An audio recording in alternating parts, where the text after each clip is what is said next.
Hallo meine lieben Freunde, hier ist wieder Michael Grant mit Klartext. Heute zu dem Thema Ein Tag vor dem Krieg, Hitlers verschwiegene Sicht.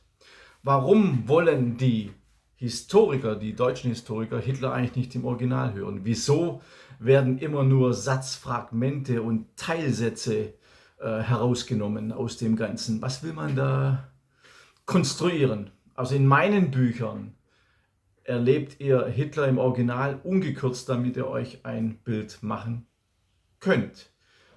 Weil das ist für mich natürlich wichtig. Es ist wichtig zu verstehen, warum Hitler so handelte, wie er handelte. Für die Journalie und Historie scheinen diese Motive dabei unwichtig zu sein, weil sie haben ein vorgefasstes Bild. Am 23. August 1939 beantwortete Hitler den Brief des englischen Premierministers Sir Neville Chamberlain. Auch das wird weitgehend ignoriert, zeigt aber deutlich Hitlers Sicht am Vorabend des Zweiten Weltkrieges, weil dies so wichtig ist. Hier zitiere ich das ganze Schreiben. Eure Exzellenz, der königlich-britische Botschafter hat mir soeben ein Schreiben überreicht, in dem Eure Exzellenz namens der britischen Regierung auf eine Reihe von Punkten hinweisen, die Ihrer Auffassung nach von größter Wichtigkeit seien. Ich bedarf dieses Ihr Schreiben wie folgt zu beantworten. Erstens, Deutschland hat niemals Konflikte mit England gesucht und sich nie in englischen Interessen eingemischt. Es hat sich im Gegenteil, wenn auch leider vergebens, jahrelang bemüht, die englische Freundschaft zu erwerben.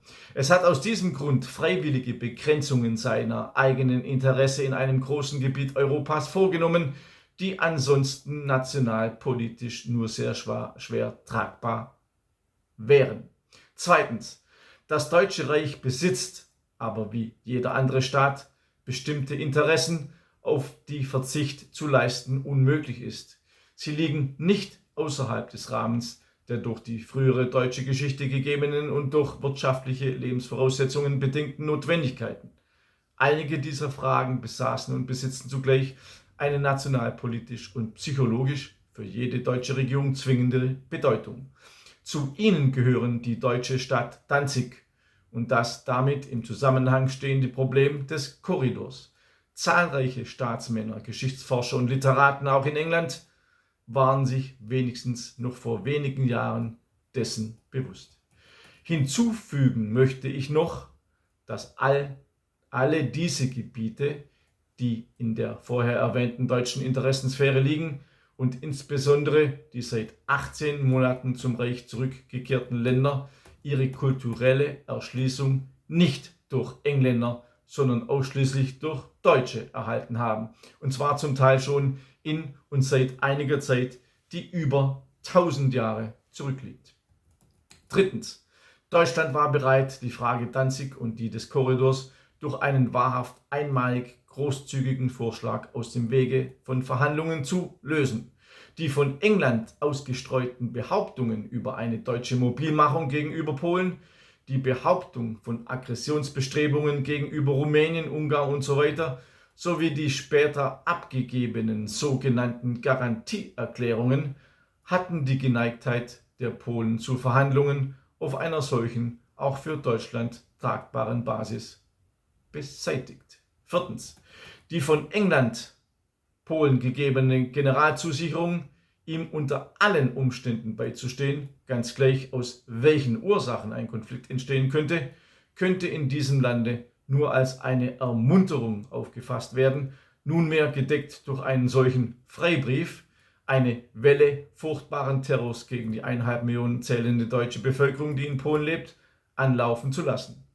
Die Gräuel, die seitdem dort stattfinden, sind für die Betroffenen entsetzlich, für das dabei zusehen sollende Deutsche Reich als Großmacht unerträglich.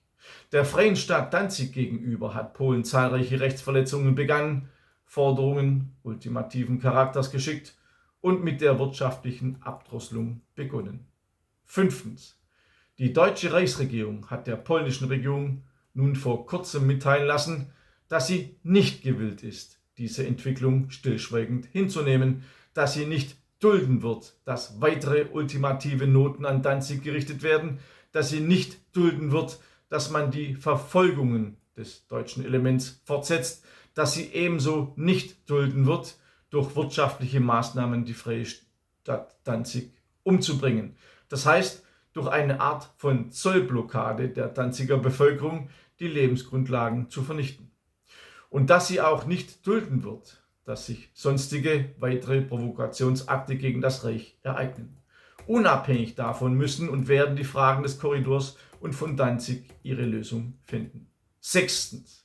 Sie teilen mir, Exzellenz, im Namen der britischen Regierung mit, dass sie in jedem solchen Fall des Einschreitens Deutschlands gezwungen sein werden, Polen Beistand zu leisten. Ich nehme diese Ihre Erklärung zur Kenntnis und versichere Ihnen, dass sie keine Änderung in der Entschlossenheit der Reichsregierung bringen kann, die Interessen des Reiches in dem Punkt 5 mitgeteilten Sinn wahrzunehmen. Ihre Versicherung, dass Sie in einem solchen Fall an einen langen Krieg glauben, teile ich ebenfalls. Deutschland ist, wenn es von England angegriffen wird, darauf vorbereitet und dazu entschlossen. Ich habe schon öfters als einmal vor dem deutschen Volk und der Welt erklärt, dass es über den Willen des neuen Deutschen Reiches keinen Zweifel geben könne, lieber jede Not und jedes Unglück und auf jede Zeit auf sich zu nehmen, als seine nationalen Interessen und gar seine Ehre preiszugeben. Siebtens. Die deutsche Reichsregierung hat Kenntnis davon bekommen, dass die britische Regierung beabsichtigt, Mobilmachungsmaßnahmen durchzuführen, deren eindeutiger Charakter als nur gegen Deutschland gerichtet nach den eigenen Erklärungen in ihrem Schreiben an mich, Herr Ministerpräsident, feststeht. Dies soll auch für Frankreich heißen. Da Deutschland niemals die Absicht hatte, sei es gegen England oder gegen Frankreich, militärische Maßnahmen außer solchen defensiver Natur zu treffen und wie schon betont, nie beabsichtigte, auch für die Zukunft nicht beabsichtigt, England oder Frankreich anzugreifen, kann es sich in dieser Ankündigung, wie Sie, Herr Ministerpräsident, in Ihrem Schreiben mir bestätigen, nur um einen in Aussicht genommenen Akt der Bedrohung des Reiches handeln. Ich teile daher Eurer Exzellenz mit, dass ich im Falle des Eintreffens dieser militärischen Ankündigungen die sofortige Mobilmachung der deutschen Wehrmacht anordnen werde. Achtens. Die Frage der Behandlung der europäischen Probleme im friedlichen Sinn kann nicht von Deutschland entschieden werden, sondern in erster Linie von jenen, die sich seit dem Verbrechen des Versailler Diktats jeder friedlichen Revision beharrlich und konsequent widersetzt haben.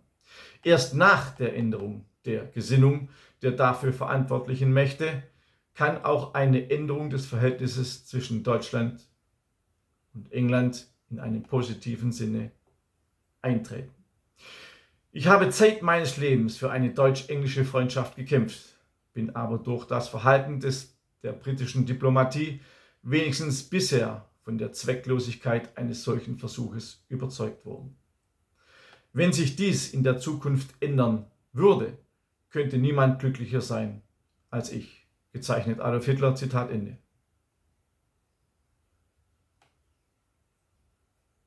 Hitler fühlte sich also von den Mobilmachungsmaßnahmen der Engländer und Franzosen bedroht und machte nach ihnen ebenfalls mobil.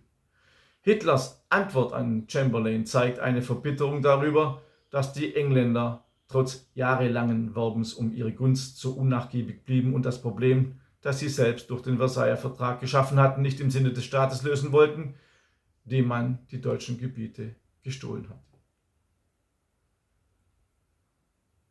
Das sind die Gründe, die Hitler nannte, die in ihrer Ganzheit normalerweise nicht veröffentlicht werden. Ich möchte dazu noch anmerken, dass England und Frankreich Deutschland den Krieg erklärt haben und nicht umgekehrt. Also war Deutschlands Angriff auf England und Frankreich Präventivkriege, Verteidigungskriege, das darf man nicht vergessen. Und ich darf noch anmerken, dass England, also Großbritannien und Frankreich Kolonialmächte waren, die überall auf der Welt Kolonien hatten, in denen sie die dortigen Bewohner gnadenlos, brutal unterjochten und sich jetzt echauffierten über die Stadt Danzig, die lange, lange Jahre jahrhundertelang deutsch war und die heim ins Reich sollte. Soviel zur Einordnung zur historischen. All das, was ich euch gesagt habe, erfahrt ihr in Adolf Hitler, eine Korrektur, Band 4. Da geht es nämlich um den Kriegsausbruch und die Gründe des Kriegsausbruches. 800 Seiten, 2000 Quellen, verifiziert, nicht widerlegbar. Das ist Band 4 meiner Reihe Adolf Hitler, eine Korrektur. Abonniert mich auch bei Telegram. Die Links sind unten angegeben und ihr könnt auch meinen kostenlosen Newsletter auf www.michaelgrant.de abonnieren. Ich wünsche euch alles Gute, bis zum nächsten Mal, euer Michael Grant.